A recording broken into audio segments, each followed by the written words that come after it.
Monde numérique.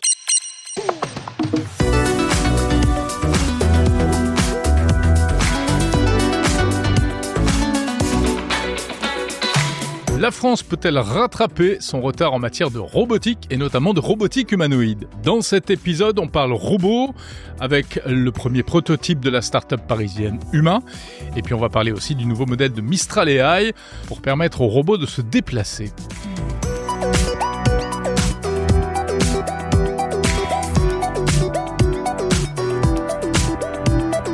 ChatGPT devient un gros bavard. OpenAI lance une nouvelle version du mode vocal. C'est impressionnant. On en discute avec Bruno Guglielminetti à Montréal. Anthropic commence à comprendre comment son IA Claude réfléchit. Les chercheurs ont découvert une petite zone dans le modèle d'intelligence artificielle, là où se forment les raisonnements. Un véritable cerveau virtuel. L'IA aurait-elle une conscience ? Attention, spoiler, en réalité pas du tout. On va revenir également sur le dossier chaud de Chat Control. L'Europe a voté l'autorisation d'espionner les messageries pour lutter contre la pédophilie. Mais certains dénoncent un règlement liberticide. Et puis des lunettes connectées qui enregistreraient tout ce qu'on voit, tout ce qu'on entend, pour nous aider à nous en souvenir. C'est le nouveau projet dingue de Meta.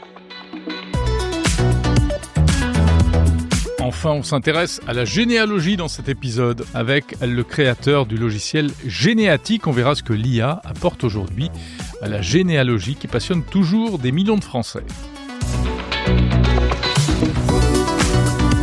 Bienvenue à l'écoute de Monde Numérique, l'hebdo du 11 juillet 2026. Monde numérique, Jérôme Colombin.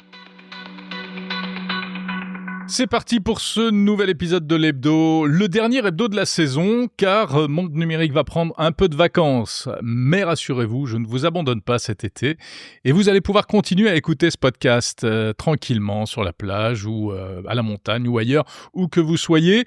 Car chaque samedi, à partir de la semaine prochaine, et bien donc à la place de ce magazine l'hebdo, vous pourrez retrouver le débrief transatlantique avec mon camarade Bruno Guglielminetti. Le débrief ne s'arrête pas et on continuera à évoquer l'actualité tech. Donc chaque semaine, vous aurez votre dose d'actu tech et vous pourrez rester en veille. Et puis les autres jours de la semaine, du nouveau également pendant l'été, c'est un peu la grille d'été de Monde Numérique, je vous proposerai des rediffusions des meilleures interviews de la saison. Et puis également, comme chaque été, retour de la série spéciale Tout comprendre. Tout comprendre, c'est une série d'épisodes consacrés aux innovations technologiques qu'on utilise tous les jours, mais que l'on ne connaît pas forcément, et on ne sait pas toujours comment ça marche. Le GPS, le Bluetooth, la souris, des histoires étonnantes parfois pour ces inventions, et puis de vrais défis technologiques qui ont été relevés. C'est ce que je vous raconterai tous les mercredis à partir du 15 juillet. Voilà, prenez rendez-vous, vous allez pouvoir bronzer utile et apprendre plein de choses, j'espère, grâce à Monde Numérique. Abonnez-vous à ce podcast si ce n'est pas déjà fait sur la plateforme de votre choix. Surtout, laissez 5 étoiles sur Apple Podcast et un petit commentaire sur votre plateforme d'écoute. Retrouvez aussi l'application mobile Monde Numérique, signée Good Barber. Et rendez-vous bien sûr sur le site mondenumérique.info. La France est-elle en train de marquer des points en matière de robotique et notamment de robotique humanoïde ? Ouais, pas mal d'initiatives ces derniers mois, ces dernières semaines, et je voulais donc vous en parler cette semaine.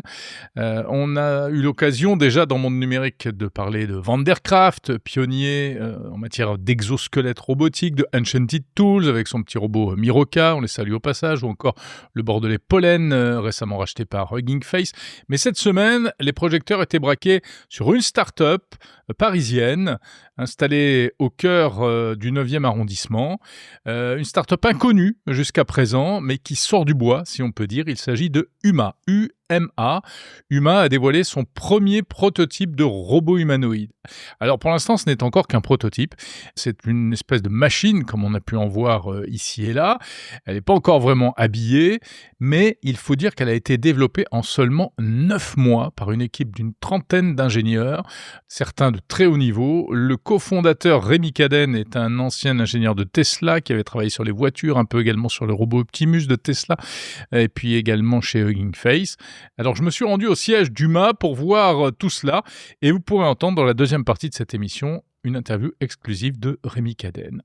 En matière de robotique toujours, cette semaine également, annonce du côté de chez Mistral AI, qui a dévoilé non pas un robot, mais un modèle d'intelligence artificielle taillé pour la robotique et notamment pour la navigation des robots, c'est-à-dire les déplacements. Ça s'appelle Robostral Navigate, un modèle qui fonctionne avec une simple caméra, donc pas de capteur compliqué, pas de lidar, pas de trucs qui coûtent des fortunes. Un modèle qui devrait être compatible avec différents types de robots, aussi bien des robots sur roues que des robots avec des jambes, pour l'industrie, la logistique, la livraison, l'accueil. Robostral Navigate, donc, qui a été entraîné avec un dataset de 400 000 trajectoires générées en simulation et qui atteindrait un taux de réussite de plus de 76% dans des environnements inconnus. Voilà pour ces toutes dernières innovations en matière de robotique. Il y a d'autres choses qui se préparent, bien sûr, et on suivra ça de près. Et derrière ça, évidemment, on se demande si la France pourrait un jour rivaliser avec les Américains et les Chinois. Pour l'instant, on n'en est sans doute pas là, mais plus pour des raisons industrielles et commerciales que technologiques pures. Et en tout cas, ces innovations sont à suivre de près. Du côté de l'intelligence artificielle cette semaine, encore du nouveau comme chaque semaine évidemment, et toujours du côté des géants du secteur, en l'occurrence OpenAI. OpenAI qui a commencé à déployer son nouveau modèle GPT 5.6. On en parlait la semaine dernière. Ça y est, après avoir reçu l'autorisation du gouvernement américain, donc GPT 5.6 arrive petit à petit, à droite à gauche. Alors pas forcément chez tous les utilisateurs, pas dans tous les pays non plus. Un modèle qui se décline en 3 versions, Sol, Terra et Luna. Mais surtout, l'annonce la plus spectaculaire de la semaine du côté d'OpenAI, c'est sans doute la nouvelle version du mode vocal de ChatGPT. Ça s'appelle ChatGPT Live. Alors, ChatGPT permettait déjà de dialoguer oralement, et ils ont même été les premiers à lancer ce type d'interaction. C'était déjà assez bluffant en termes de réalisme, mais là, on passe à une vitesse supérieure avec une IA qui est carrément capable de s'adapter quand on discute avec elle, quand on l'interrompt ou au contraire quand on ne dit rien. Elle peut nous écouter en même temps qu'on lui parle. Et pour tenir une conversation, le résultat est assez bluffant, avec même un système de traduction en temps réel. Alors, on y revient tout à l'heure avec Bruno Guglielminetti, parce que lui, il l'a testé et il va nous en parler en détail. Anthropic, de son côté, Anthropic, concurrent d'OpenAI, veut fabriquer des médicaments. Je vous parlais la semaine dernière du système Claude Science, développé par Anthropic, un environnement de travail pour les chercheurs, pour les aider à travailler avec l'IA et qui donc peut permettre de développer notamment de nouveaux médicaments. Mais la maison mère de Claude veut aller plus loin et elle ne cache pas son ambition de développer un jour elle-même ses propres médicaments. En gros, ils ont l'IA, alors ils peuvent la fournir à des laboratoires pharmaceutiques, mais ils veulent aussi pouvoir s'en servir eux-mêmes. Ils ont donc entrepris de créer leur propre labo et Anthropic actuellement recrute des biologistes et est en train de mettre sur pied des laboratoires de tests. Ils ont annoncé qu'ils avaient l'intention de s'intéresser en particulier aux maladies rares et orphelines pour lesquelles ils pourraient développer de nouveaux remèdes. Anthropic veut donc faire de Claude un acteur central du processus de la recherche et plus seulement un assistant. Et l'entreprise veut également devenir un acteur majeur de l'industrie pharmaceutique. Anthropic qui a fait une autre annonce étonnante cette semaine. On se demande souvent si l'intelligence artificielle peut avoir une conscience. Alors pas de panique, la réponse à ce jour est toujours non. En tout cas, on n'a pas de preuve que ça puisse exister. Mais pour autant, les chercheurs d'Anthropic ont fait une découverte troublante qui est un petit peu sur ce terrain-là. En fait, ils ont identifié au cœur de leur modèle d'IA de Claude une structure émergente qui est comparée à l'espace du travail conscient du cerveau humain. Bon, c'est assez technique, je vais essayer de résumer ça simplement, mais disons que c'est une zone au niveau du réseau de neurones de Claude où se forme la pensée, entre guillemets, avant que avant que le chatbot ne formule une réponse à une question qu'on lui a posée. Alors, ça s'appelle JSpace, une sorte de zone qui, et c'est là où c'est assez troublant, n'a pas été codée telle quelle par les développeurs, mais qui serait apparue toute seule du fait du fonctionnement des réseaux de neurones. Et ils se sont rendus compte, par exemple, que quand on demandait à Claude quelle est la couleur de la 4e planète du système solaire, eh bien, en ayant fouillé dans cette J-zone, on constaterait que l'IA mouline des idées pour essayer de conceptualiser tout ça.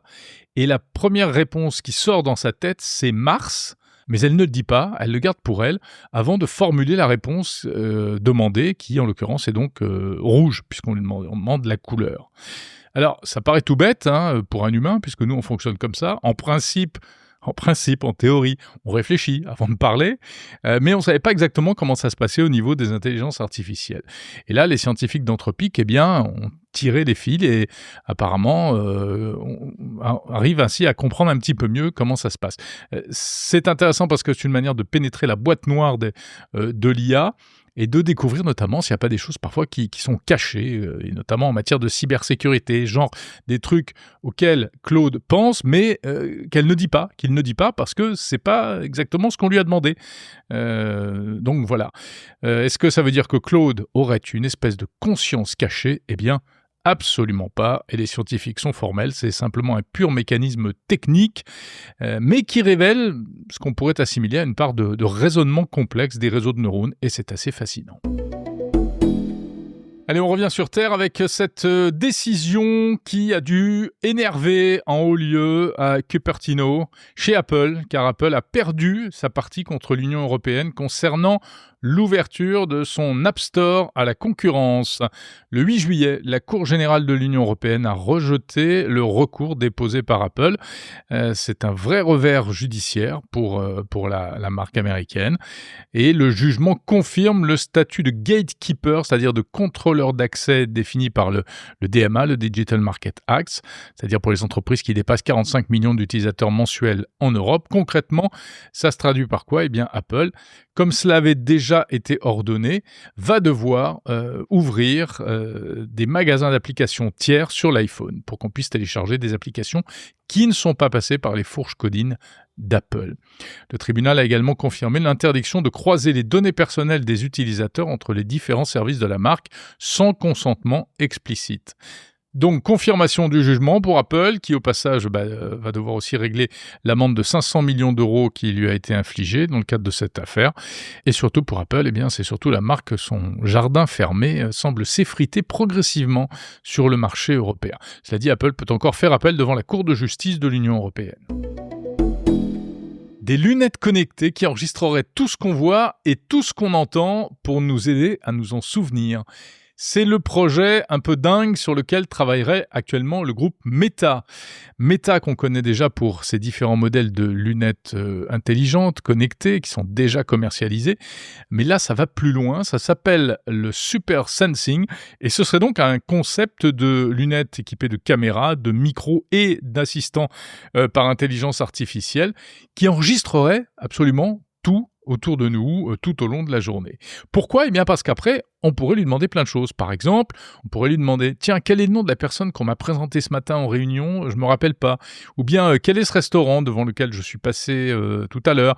Ou bien tout simplement « Zut, où est-ce que j'ai posé mes clés ?»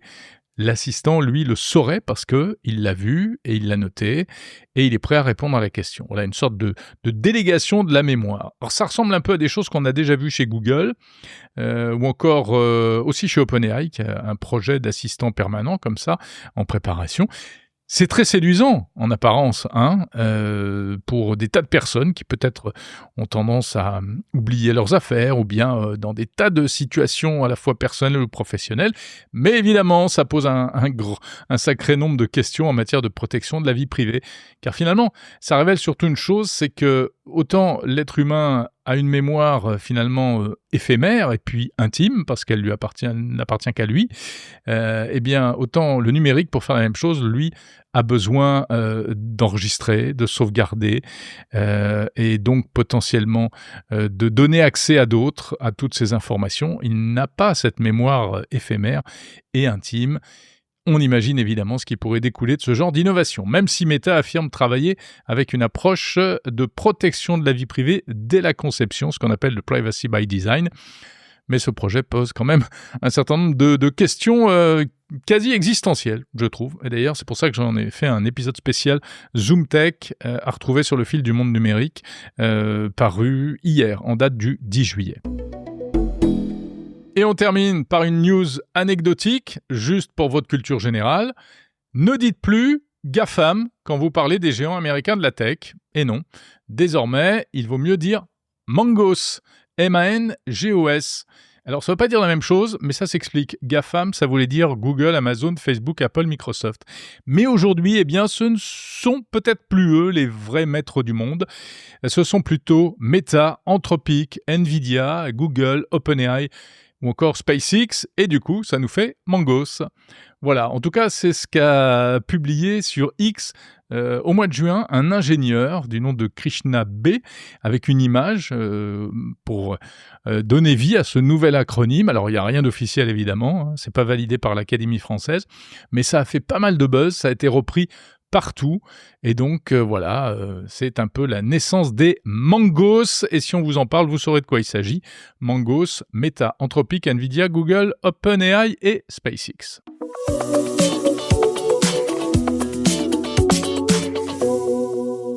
L'hebdo de Monde Numérique vous est proposé en partenariat avec Frogans, le pionnier de l'informatique spatialisée. Frogans, c'est une nouvelle vision d'Internet basée sur des sites d'un nouveau genre, plus visuel, plus libre, loin des carcans du web traditionnel. Une vision innovante pour la diffusion de contenu sur tous les écrans, y compris les casques de réalité augmentée.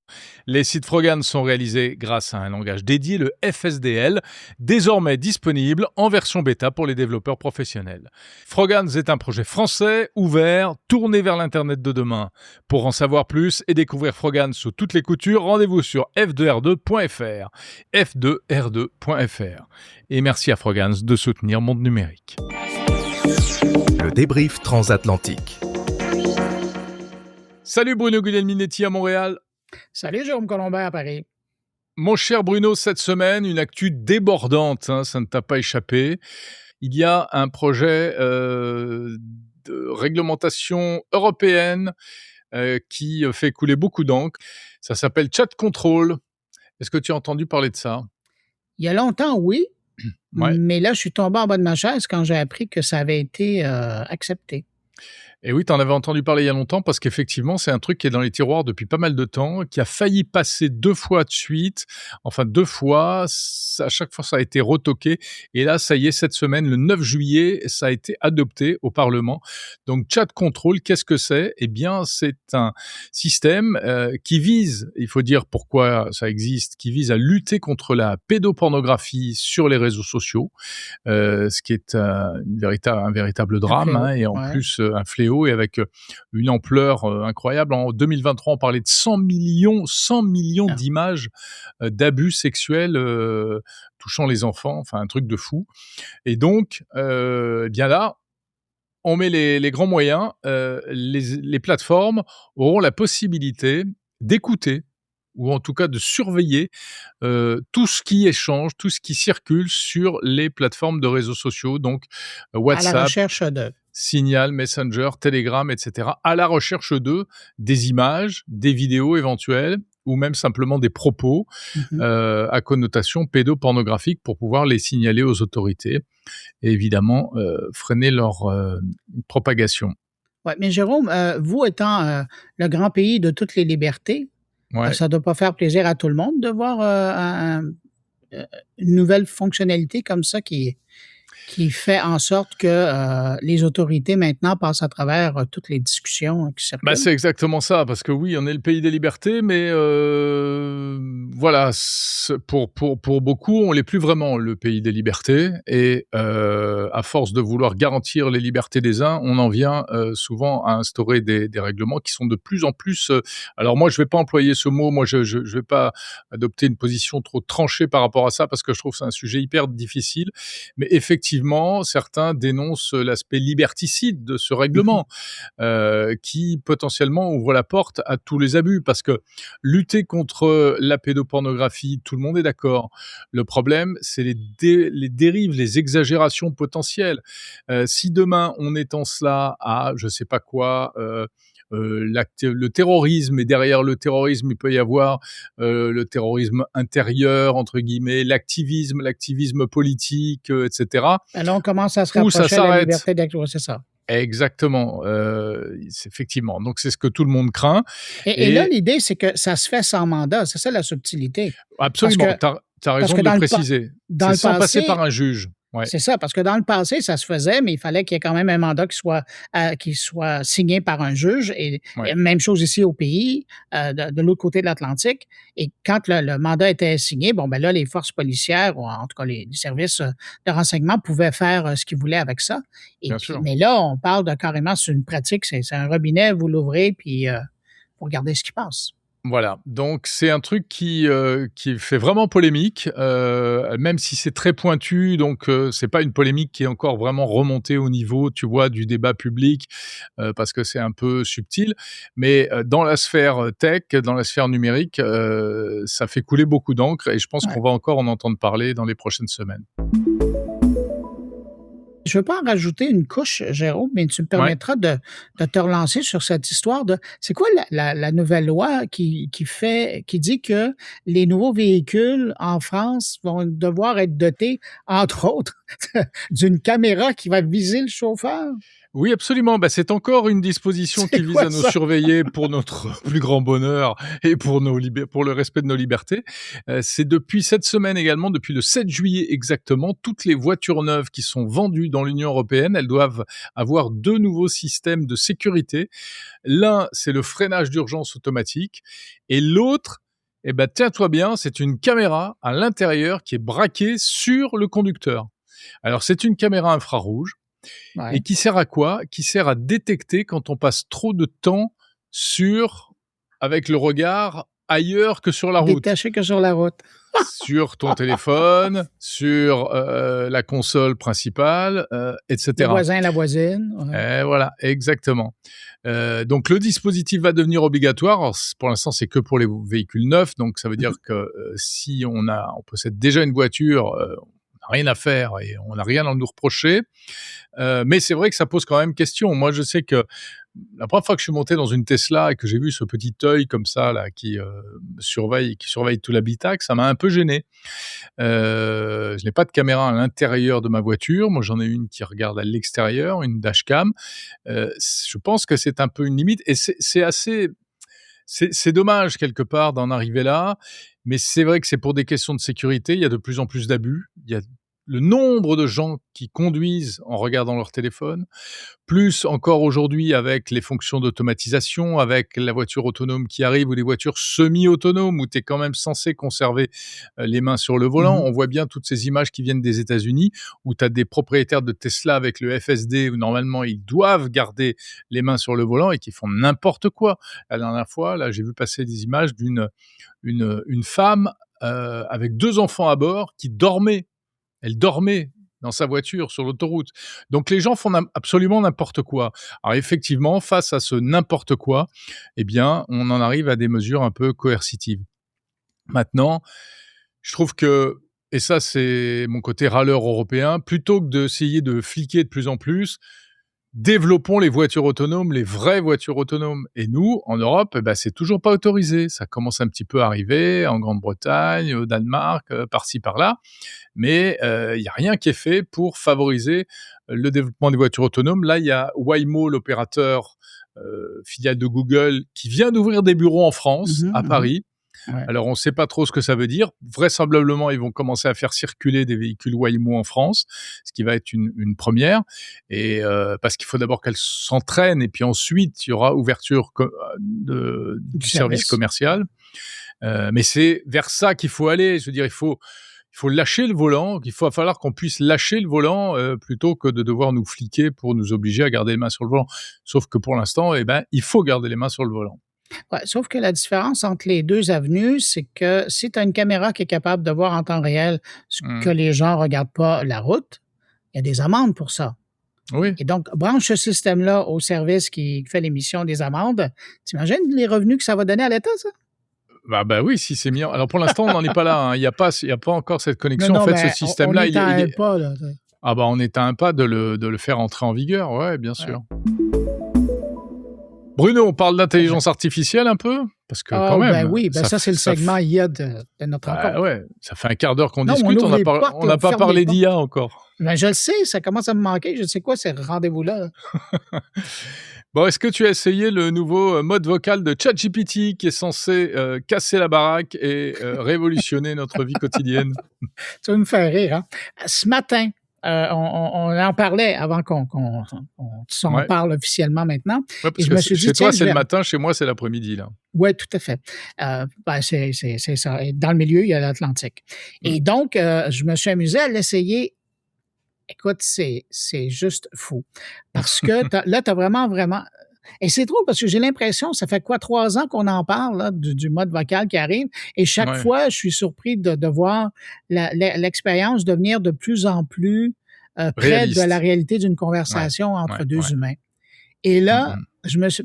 j'ai été surpris parce qu'évidemment, moi, par défaut, puisque je suis situé au Québec, on m'a donné une voix avec un fort... en tout cas, avec un accent québécois. Mais là, ce coup-là, c'était vraiment un fort accent québécois. Je sais pas de quelle région il vient, mais ça c'était quelque chose.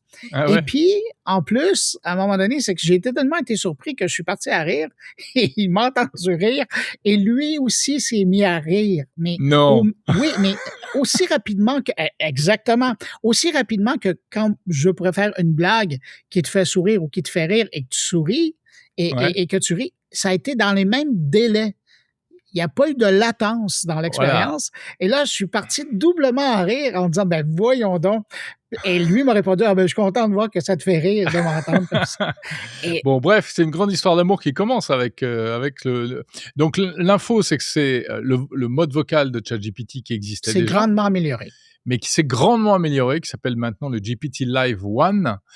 Et qui, comme tu le dis, est plus naturel, plus expressif, qui marche mieux en ce qu'on appelle le full duplex, c'est-à-dire que c'est plus tellement chacun son tour, mais ça ressemble beaucoup plus... Il peut parler et écouter en même temps. Ça, c'est la grosse nouveauté. Ouais, ça c'est assez incroyable. Alors moi, j'ai pas pu le tester parce que le déploiement est en train de se faire, mais progressivement, suivant les pays, suivant les plateformes aussi. Et c'est bizarre parce que ce matin, malgré tout, je l'ai vu apparaître dans mes paramètres. Il y avait marqué Live One et j'ai discuté. Et puis là, cet après-midi, il n'y est plus. Mais en plus, c'était uniquement dans la version web. Et la bonne blague aussi, c'est que, mais ça c'est autre chose, mais ça m'a un peu énervé. Ils ont supprimé, mais carrément supprimé, le mode vocal dans l'application Mac. Pas l'application mobile sur smartphone, mais l'application sur Mac qui, par ailleurs, a des avantages. On peut l'appeler d'un simple raccourci clavier, etc. Donc, c'est plutôt pas mal. Mais il n'y a plus de mode vocal. C'est fini, il a disparu. Donc, ça, c'est les joies de ChatGPT.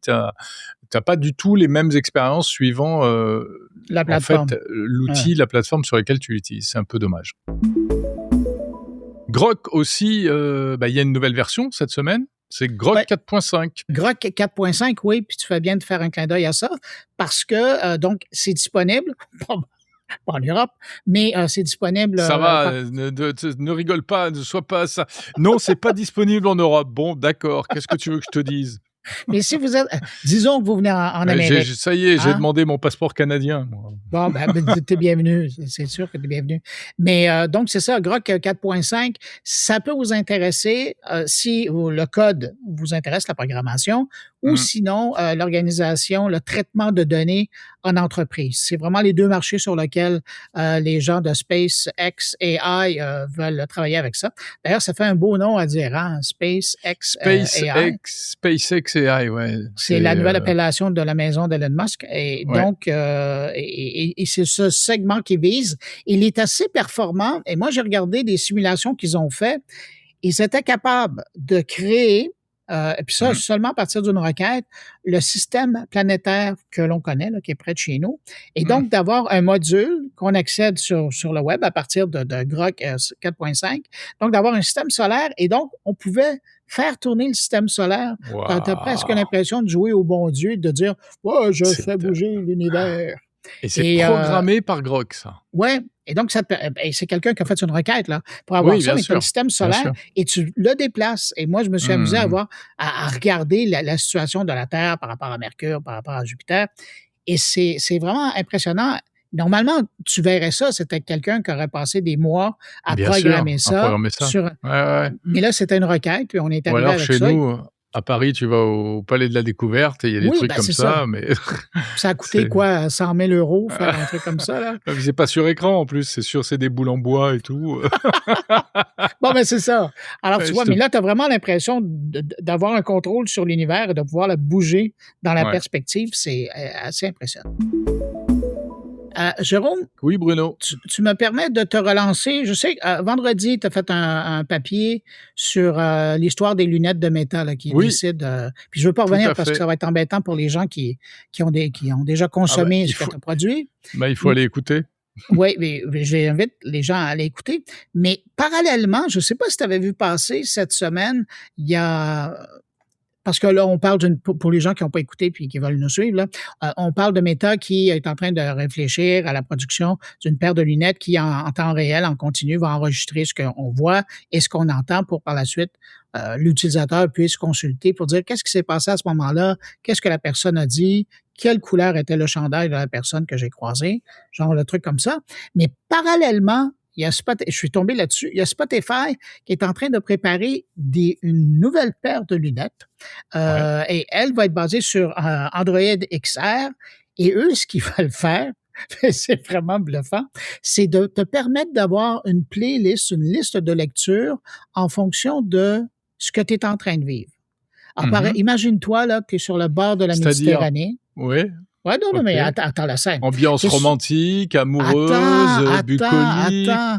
T'es sur le bord de la Méditerranée, seul ou accompagné, peu importe. Et là, tu vois le soleil descendre tranquillement. T'as un superbe coucher de soleil. C'est beau. Ah, c'est beau, hein?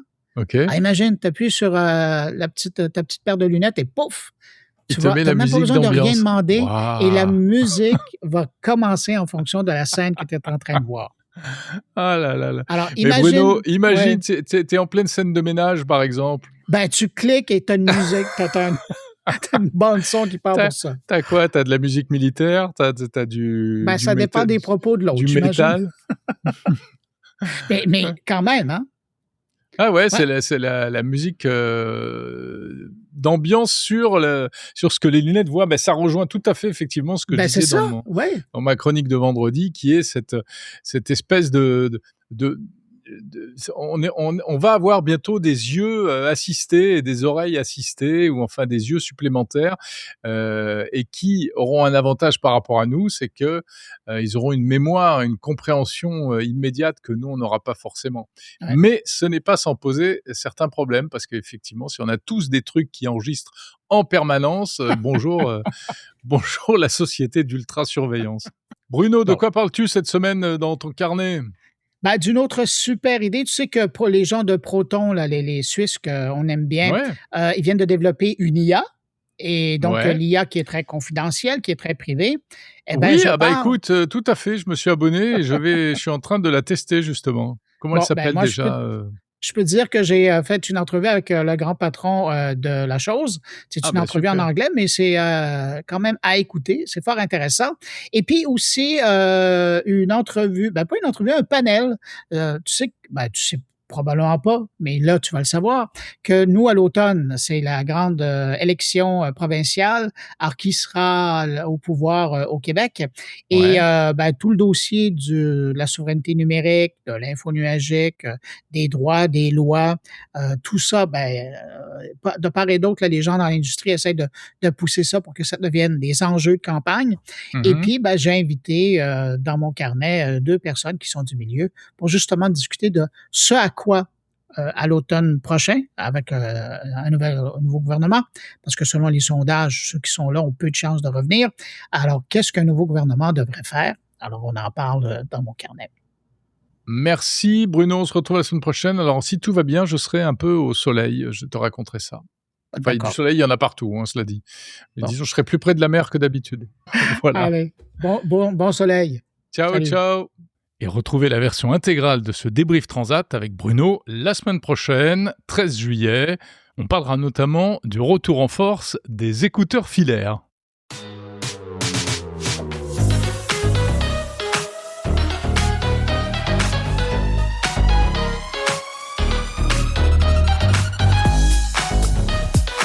Monde numérique, le meilleur de la tech.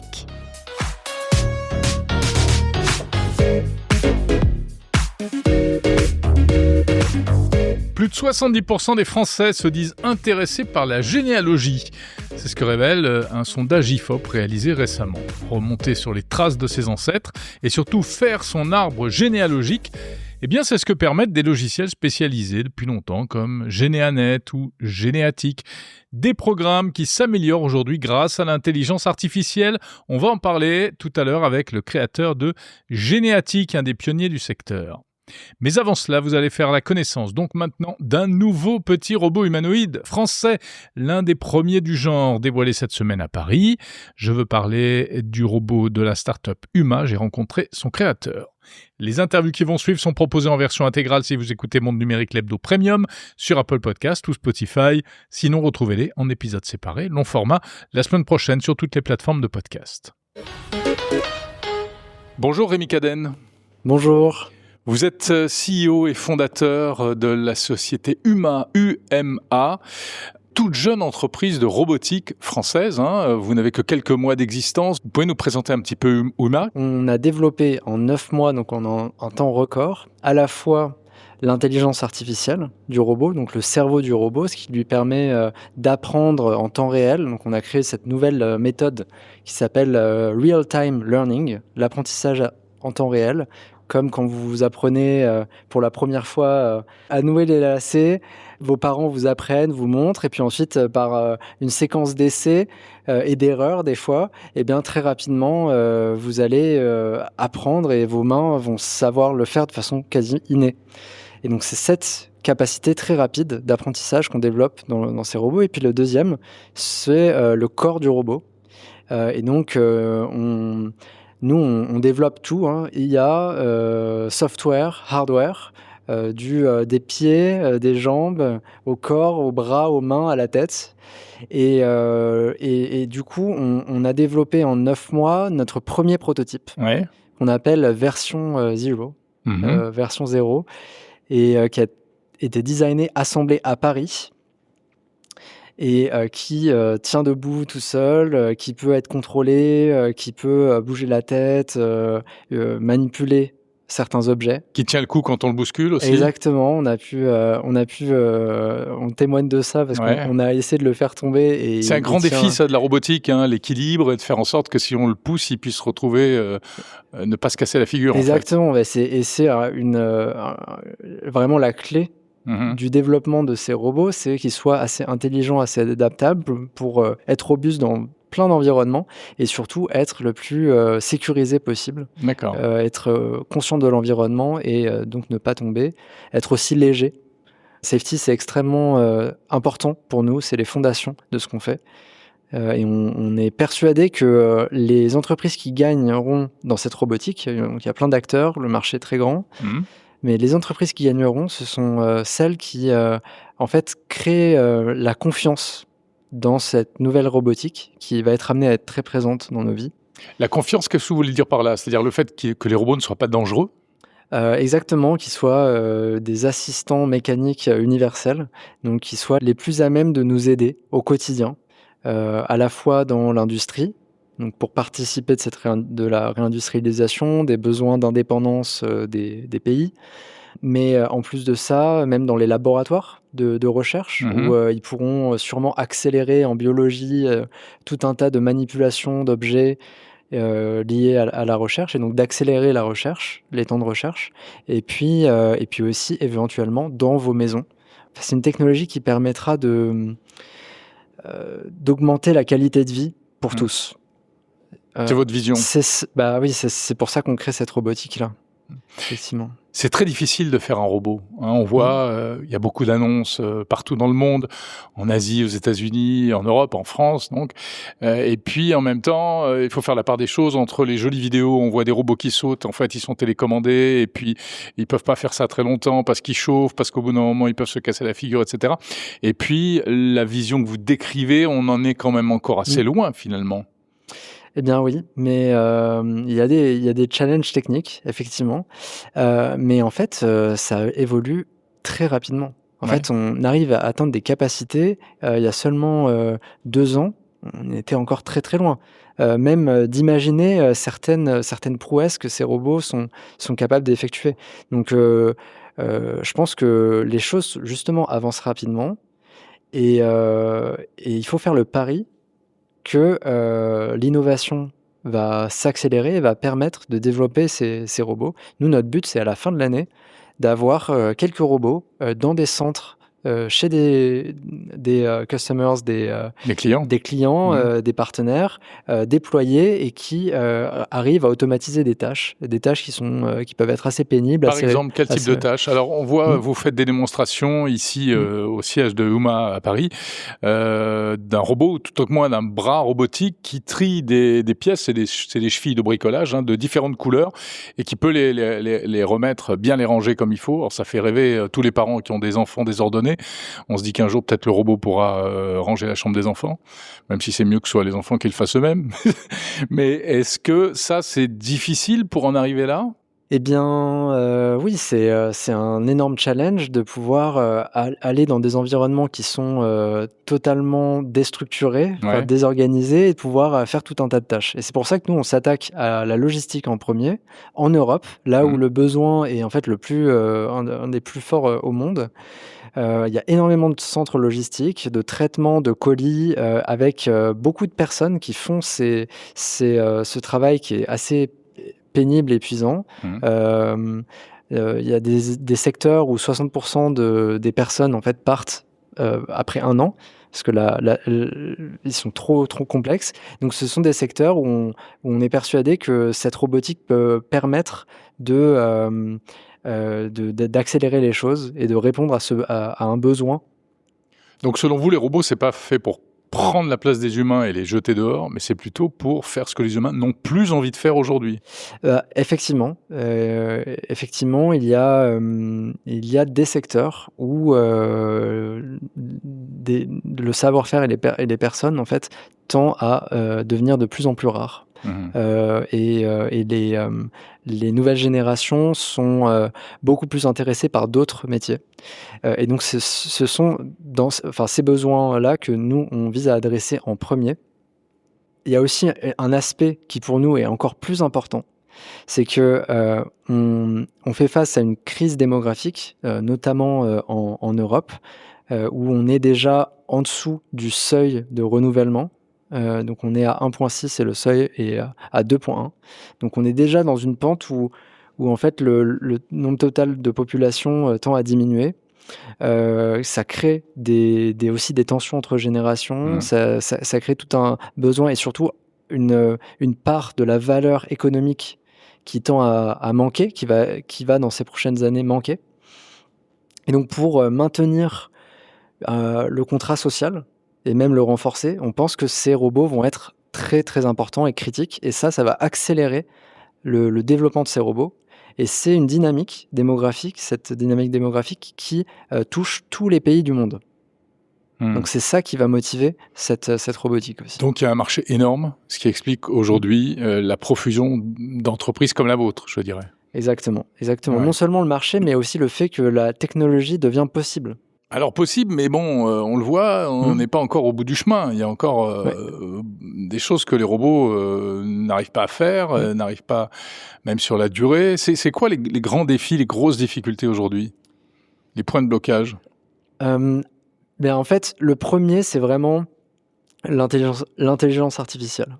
C'est qu'on commence à développer de nouvelles techniques qui sont entre la recherche et l'ingénierie pour avoir ces réseaux de neurones artificiels un peu les mêmes que ceux qui sont utilisés sur ChatGPT, sur le chat de Mistral et autres, et qui permettent de s'adapter à tout un tas de tâches.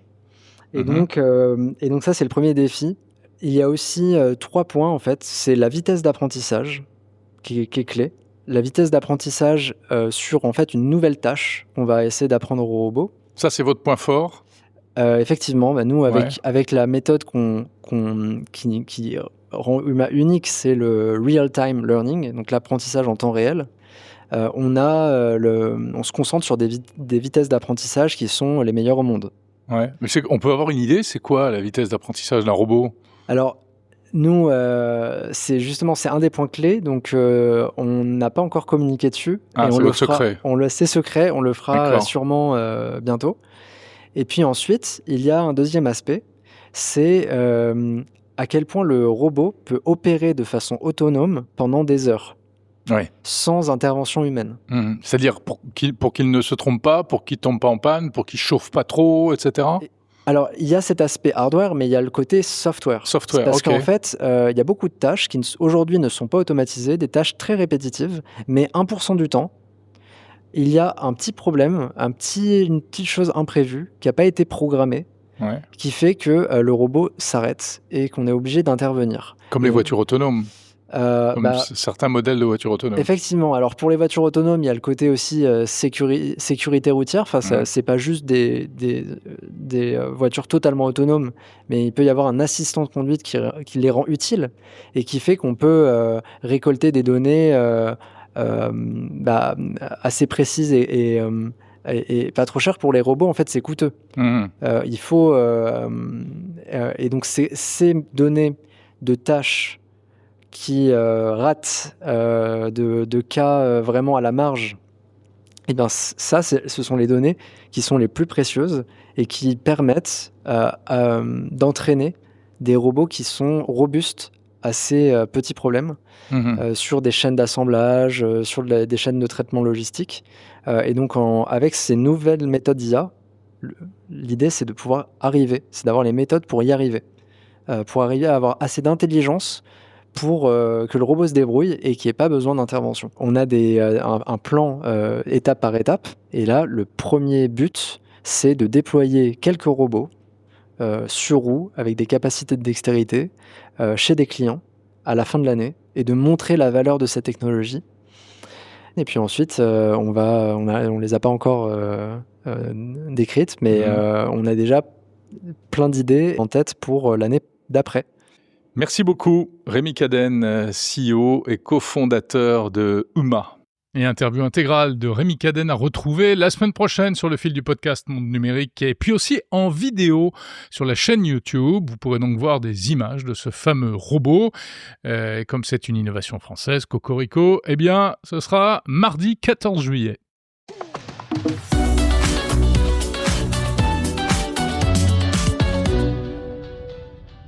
Bonjour François Leraubourg. Bonjour. Vous êtes créateur du logiciel Généatique. On se retrouve au Salon de la Généalogie à Paris, à la mairie du 15e. Généatique, c'est un logiciel qui existe depuis combien de temps ? Presque 40 ans qu'on a créé la première version du logiciel. Ah oui, on a commencé au siècle dernier. C'était les Minitel, c'était les disquettes. On a commencé comme ça à se faire connaître, à transmettre une version du logiciel. Et on a démarré comme ça des généalogistes amateurs qui se sont mis de passion à la généalogie. Alors, il s'est modernisé ce logiciel. Vous allez nous expliquer notamment comment vous intégrez aujourd'hui l'intelligence artificielle. Mais avant cela, le concept même du programme, c'est quoi ? À quoi ça sert ? C'est un logiciel pour organiser l'arbre généalogique. L'idée, c'est que vous allez avoir des actes, vous faites vos recherches, vous trouvez des noms, des prénoms. Ça fait beaucoup de personnes, beaucoup de données à manipuler. Eh bien, dans l'écran du logiciel, on va pouvoir avoir des cases pour chaque personne. On va comme ça enregistrer les parents, les grands-parents, les photos, les notes, les sources. Et les documents anciens, c'est là qu'on aborde l'IA, c'est qu'on va pouvoir demander au logiciel de transcrire automatiquement ces documents anciens. Et donc ça va permettre de retrouver l'intégralité du document que parfois on n'arrive pas à lire. Directement, l'outil est capable, lui, de déchiffrer ces données. Alors par exemple, si je trouve un acte très ancien, illisible, je peux arriver à le comprendre ? Eh ben, ça peut être un acte en latin, ça peut être un acte, par exemple un acte alsacien, il y a de l'allemand, mais c'est pendant la Révolution française. Ça peut aussi être un document, vous avez des ancêtres en Pologne, la Pologne à cette époque, peut-être c'était la Russie, donc des documents en cyrillique, assez difficiles finalement à déchiffrer. Bien, on peut demander à Généatique de faire la transcription intégrale, donc avec l'orthographe d'origine. Et ensuite, on a aussi intégré la traduction. Donc un document qui était en latin se retrouve en français, un document en latin aussi, enfin en allemand, pardon. On peut aussi l'avoir en français, pourquoi pas. C'était un point de blocage, ça, pour les généalogistes amateurs, le décryptage des documents anciens. C'est un passage obligé de prendre ces documents originaux. Parfois, les gens me disent « Ah non, moi les documents, je m'en occupe pas. » Ah ben non, il faut absolument les regarder, ces documents. Il faut les trouver, il faut les déchiffrer. Et le déchiffrage, n'est pas toujours évident. C'est ce qu'on appelle la paléographie. C'est de retrouver l'orthographe comme ça et le déchiffrage de ces documents anciens. Donc c'est très intéressant d'avoir ces documents anciens évidemment transcrits. Et après, c'est évidemment intéressant de l'avoir la traduction, parce qu'un document en allemand, un document en cyrillique, je ne suis pas très à l'aise. Donc par exemple, je vais dans des mairies très loin, un peu partout en Europe, je demande accès de documents, je prends des photos et ensuite je rentre et je mets tout ça dans le logiciel, c'est ça? Mais aujourd'hui, vous avez accès aux archives en ligne. Ah oui. Donc évidemment, c'est pas la peine d'aller à l'autre bout du monde. Oui, c'est un peu bête ce que je dis. On est évidemment sur Internet. Vous savez, le monde numérique, ça existe. Tout est numérisé. De plus en plus. Partout. Tout à l'heure, j'ai vu une personne là qui est sur le salon de Paris, de la Hongrie, des archives nationales de la Hongrie, et ils sont en train de numériser effectivement les archives. Il y a encore des choses qu'il faut aller chercher à la main parfois. Mais ce qui est numérisé est donc accessible en ligne aujourd'hui. Donc on peut bien sûr peut-être photographier son nom de famille, l'avoir repéré, mais pas être capable de déchiffrer l'intégralité du document. Donc là, du coup, avec la transcription intégrée au logiciel, je ne sais pas le lire, mais je sais le déchiffrer finalement à travers l'outil. Qui utilise aujourd'hui un logiciel comme le vôtre? Alors c'est principalement des particuliers, des gens comme vous et moi qui sommes passionnés de généalogie. Enfin vous, je ne sais pas encore, mais c'est ça l'idée, de se passionner, faire ses recherches en famille.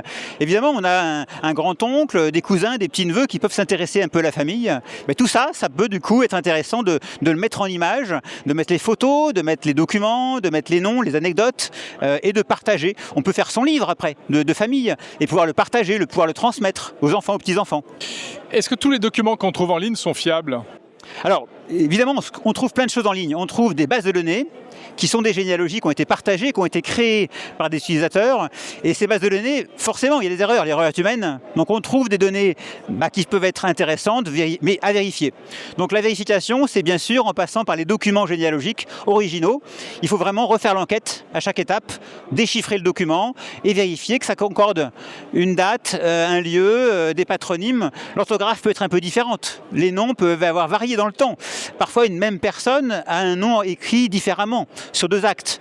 Tout ça, il faut l'analyser, il faut le comparer, et comme ça, on avance dans son arbre généalogique. Vous avez des exemples de cas où le logiciel, mais même l'IA qui est derrière, vous a permis de lever des mystères, de mieux comprendre certaines choses? En fait, intégré au logiciel, il y a aussi le contrôle de cohérence par rapport aux âges. Et ça, le logiciel analyse aussi et vous met en alerte. Si vous avez saisi une année qui n'est pas cohérente, vous êtes trompé de siècle, vous avez mis que 3 mois d'écart entre deux enfants dans la naissance, il y a quelque chose de louche. Généatique vous dira, attendez, là, il y a un truc, là, cette mère qui a eu 2 enfants à 3 mois d'intervalle, il y a quelque chose qui n'est pas très clair. Donc, Généatique vous alerte et parfois, l'utilisateur s'en est pas rendu compte. Il a fait sa saisie comme ça et puis il est passé d'un autre système, il est arrivé dans Généatique et Généatique lui dit, hey, attention, là, cet endroit, il y a apparemment un problème sur la branche de la personne. Ouais, d'accord. Et ça, c'est le logiciel qui effectivement le détecte automatiquement. Alors après, bon, là, c'est intégré dans le logiciel, donc c'est pratique, mais je veux dire, si je mets la photo dans ChatGPT, est-ce qu'il fera le même travail? Alors, ChatGPT, il est capable de documenter une photo. Il est capable de vous accompagner un tout petit peu sur le déchiffrage. La photo d'un acte officiel. Oui, non, la problématique des IA qui sont génératives et gratuites, c'est que vos données personnelles sont complètement exploitées par ces moteurs. Alors qu'ici, dans Généatique, on a un contrat, nous, en tant qu'éditeur, et on paye ces IA, on a un contrat qui fait que ces données ne sont pas réutilisées. Et elles ne servent pas à entraîner les robots, les moteurs. Donc c'est très différent entre utiliser l'IA gratuite et l'IA de Généatique. Combien coûte aujourd'hui votre logiciel? Eh bien, Généatique, il y a une version gratuite pour essayer, parce qu'il faut démarrer, il faut essayer pour voir les choses. On peut créer comme ça 50 personnes pour voir un petit peu les choses, faire plusieurs branches. Et puis après, on a une version classique ou Prestige qui est à 99 € et qui est illimitée dans le temps. Et ce logiciel, vous le distribuez toujours à l'ancienne, je dirais. C'est-à-dire qu'on l'achète, on le télécharge et puis on peut s'en servir pendant 20 ans? Bon, alors c'est à l'ancienne, mais malgré tout sur les stores. Aujourd'hui, sur Microsoft Store, on a l'accès au logiciel, mais pas que. On a aussi, bien sûr, la possibilité d'installer depuis un Mac, depuis Linux. Aujourd'hui, c'est le même logiciel qu'on a sur ces différentes plateformes. Mais c'est vrai qu'en termes de modèle économique, on n'a pas voulu forcer l'utilisateur à avoir un abonnement. Aujourd'hui, on préfère avoir une licence. Le client l'achète, l'utilise, et chaque année, on lui fait des propositions nouvelles, des nouvelles fonctionnalités. Et ça lui permet comme ça d'avoir peut-être le choix de pouvoir la fonction nouvelle chaque année, s'il le souhaite. Merci beaucoup, François Leraubourg de Généatique. Merci.